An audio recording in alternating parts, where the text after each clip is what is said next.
Good day guys and welcome to another episode of Riding in Tandem. RIT, Riding in Tandem, RIT. With me, RM. And me, Elaine. At sa episode na to, subukan naman natin ang Jetour X70 Lightning IDM. Ano, ready ka na? Parati naman eh, tara na!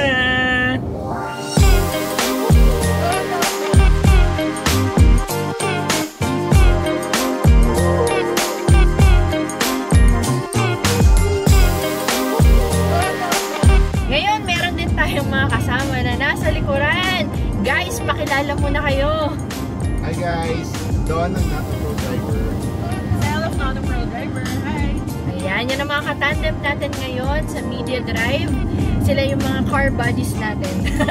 At ayun na nga no, sabi nga ni Elaine, nasa Media Drive tayo. Kaya kung nakikita nyo no, ayan, nasa unahan meron pang isang Jetour X70 Lightning IDM. Haba ng pangalan. So ano nga ba yun? Bakit ba IDM? So ibig sabihin nun, dual motor. Kaya meron tong internal combustion engine tsaka meron din tong electric motor. Ano ibig sabihin na naman nun? Eh di matulin pero matipid pa rin. Bale ngayon, umaandar tayo na naka-HEV mode tayo o yung Hybrid Electric Vehicle mode. Haba talaga, ang daming pangalan no? Kaya tayo naka-HEV ngayon kasi wala nang charge yung ating battery. Pero dahil nga meron tong internal combustion engine, umaandar ngayon yung engine natin para mag-charge yung battery. Para mamaya pwede natin gamitin ulit yung electric ng kuryente, lalo na pag traffic. Kasi pag traffic, mas matipid ka pag naka-EV mode. Kasi naka-off yung, hindi kagaya ng internal combustion engine na naka-on palagi yung makina, di ba, pag traffic. Pagka EV mode kasi or HEV mode, kuryente lang yung gumagana. So nakapatay talaga yung engine. Yung kuryente lang ang nagpapaandar ng aircon. So aircon lang yung konsumo mo. Itong video na to, hindi tayo masyadong magiging technical, pero sasabihin lang namin sa inyo kung ano ba yung magagandang napansin namin dito sa Jetour X70 na baka ito na yung maging dahilan kung bakit ito na ang susunod na 7-seater SUV family car mo. Oo, parang yung highlights ng sasakyan na to, yun yung topic natin ngayon.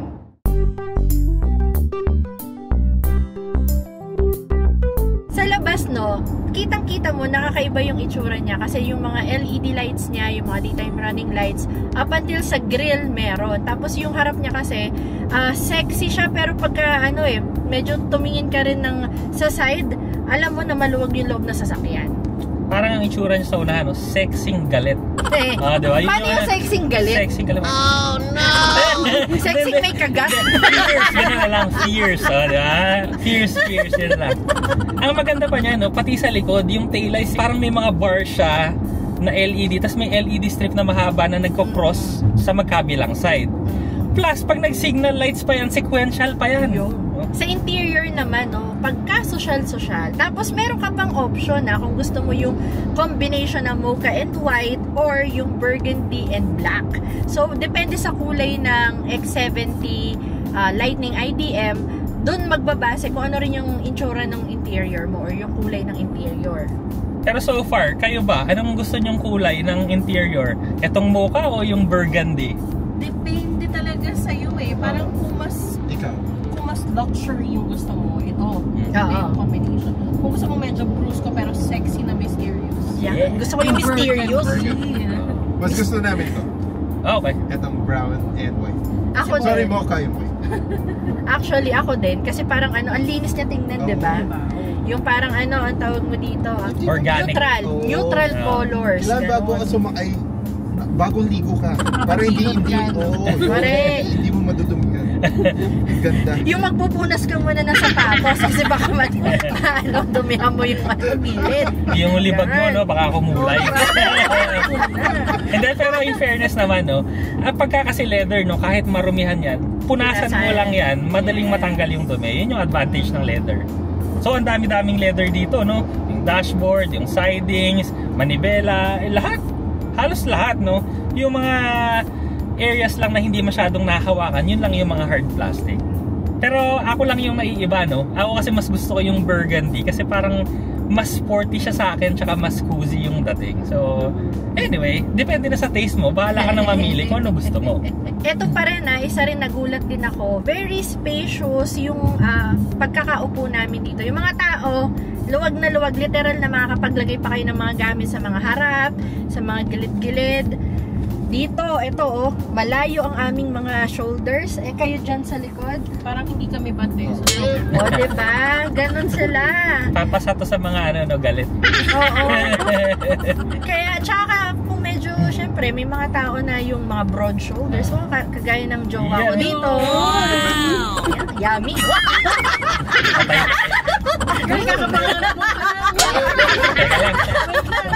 Wait lang. Parang di ko yata kinaya. Wait, kinilig siya namula.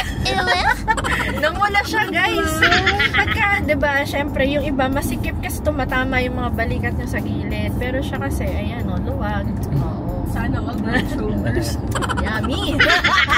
Pero hindi lang space para sa tao, pati yung space nito sa cargo napakalaki kasi kahit naka 7-seat na configuration, may malalagay ka pa rin gamit. Tapos kung kailangan mo ng maraming space, pwede mong itupi yung third row seats, at kung kailangan mo talaga ng maglipat bahay, pati second row itupi mo, pwede. Sa fuel efficiency naman, masasabi nating efficient talaga to dahil according naman din sa kanila, sa isang full tank nitong sasakyan na to, umabot sila ng 1,200 kilometers. So, ang layo na nun. Ang layo na kaya mong marating nun. Ngayon, naka-sport mode tayo. Tingnan lang natin yung power niya. Tatapakan ko lang ng konti. So, okay naman. May response siya. Tsaka patulin talaga siya ng patulin. Linear nga lang yung bigay niya, hindi yung biglaan. So, yun. Pabilis ka naman ng pabilis. Pero actually yung ginagamit ko kanina, hindi ko kailangan yung sport mode, mag normal mode na lang tayo. Kasi sa normal mode naman, okay naman yung takbo niya, swabe, tapos kung gusto mo mag-overtake, same naman, kaya pa rin naman niya mag-overtake. Pero isa lang ang sigurado ako dito, yung mga internal combustion engine lang na hindi hybrid, siguradong iiwanan ito. Basta same displacement Siyempre wag mo i-compare yung 3.5 liter sa 1.5. Iba naman class yun. Ang 0 to 100 nito ay 7.7 seconds. Kaya yung sinasabi kanina ni RM na yung pareho niya, may iiwanan niya. Kasi nga, 7.7 seconds yung 0 to 100. So, ang ganda ng performance niya sa expressway. Kasi takbo ko, kanina, 80, 90. Tapos pag tinapakan mo, mararamdaman mo pa rin yung power At saka komportable siya Hindi yung takbo niya na, ito long drive kami ngayon. Feeling ko hindi ako mapapagod pagdating natin. Isang advantage nga nito yung suspension kasi napaka-komportable. Usually pag malaking sasakyan, diba, mas maraming sakay mo, mas komportable rin. Pero ito, ngayon 4 kaming nakasakay, pero okay, maganda yung suspension. Sa city naman, napakadaling gamitin ito kasi yung size niya hindi sobrang laki. Kumbaga katamtaman lang yung laki niya. Pero ang maganda rin, kahit hindi kalakihan sa labas, maluwag pa rin dito sa loob. At saka kasi meron din tong 360 camera. Na ang laki rin ng tulong pag doon sa mga corners na hindi mo na nakikita. On mo lang yung camera para matansya mo kung sasayad ka o hindi. Meron ding mga parking sensor, so 'di ba? May tumutunog, may nakikita ka pa. Ang dami ring mga safety features ng sasakyan na to, Merong passive tsaka active na safety. Na sasabihin na lang ni Elaine kasi ang dami, hindi ko kabisado. Actually, sa active safety, meron tong anti-lock braking system, electronic brake force distribution, brake assist, traction control system, electronic stability control, hill start assist, hill descent control, rollover mitigation system, electronic parking brake and auto hold, tire pressure monitoring system. And sa passive safety naman, seat belts, 8 airbags, cage body structure, front, rear, and side collision beams, collapsible steering column, crumple zones, isofix, and child lock. Diba? Ang dami talaga. Grabe. Tapos ito pa matindi dito yung warranty. 1 million kilometers or 6 years warranty, whichever comes first. Tapos meron din siyang 10 years na engine warranty at 8 years na battery warranty. Grabe, diba? Sulit na sulit. At hindi lang yan ang sulit, pati yung presyo. Imagine niyo to 7-seater to, hybrid system meron kang EV mode, pwede kang mag-charge sa bahay. Pero ang presyo mas mura pa sa mga ibang SUV. 1,648,000 lang to mga katandem. Grabe. Sulit. Hindi ko alam paano nangyari yung presyo na yun kasi dati no, yung mga 5-seater na PHEV, ang presyo niyan mga ano na 2 million mahigit, di ba? Ngayon meron niyang legacy brands, ang presyo nila parang nasa 1.6 din pero 5-seater lang. Ito 7-seater na pampamilya. Ang colors na available dito is jade green, marble gray, pebble gray, at saka white. Pero ako personally gusto ko yung marble gray. Ikaw, ano ba gusto mo kulay? Yung dalawang gray, any gray. Ay, yung marble tsaka pebble. Any gray. Yung pebble kasi ano siya, parang isang solid color lang. Yung marble kasi, yun yung parang medyo may pagka-glossy, mas sparkly, ganun. Grabe no, sobrang ganda. Pero tanongin din natin yung mga katandem natin na kasama ngayon no. Sir Don, yes, any ano bang masasabi mo sa ating sinasakyan ngayon kahit hindi ka pa nagmamaneho? Komportable siya dito sa second row at ang luwag-luwag talaga. Ang luwag ng legroom. Pwede kayo mag-LQ. Pero hindi. Pagka gusto niyo mag-public hands, meron din cup holders dito. Ayan! Yes! Kinikilig naman ako. Okay. Pwede rin kayo dyan. Meron din dito. Hindi pwede, dapat 3 and 6 3 and 9 position yung kamay. Hanggang siko lang ang hawak natin. Hanggang siko lang. Tatanungin ko na lang kayo mga katandem no. So nasabi na namin sa inyo kung ano yung mga magagandang features ng sasakyan nito. Bagay ba sa inyo? Kung bagay sa inyo, punta na lang kayo sa pinakamalapit na Jetour sa inyo at i-test drive nyo to. Maraming salamat sa panonood! Sana nag-enjoy po kayo at may natutunan kayo sa video namin. O, next video na! Masaya muna kami. Bakasyon mo na kami! Dagat-dagat lang!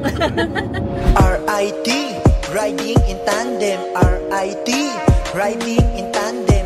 RIT, riding in tandem. Siksik na impormasyon mula kay RM at Elaine. RIT, riding in tandem. RIT, riding in tandem. RIT, riding in tandem. Siksik na impormasyon mula kay RM at Elaine. Suzuki, Jack, Maxus, Mazda, Ford Ranger, Raptor, Toyota at Honda, Wigo, Innova, Nissan, Terra, Isuzu, Mitsubishi at marami pang iba. O ang mga usapan tungkol sa sasakyan, ang riding in tandem.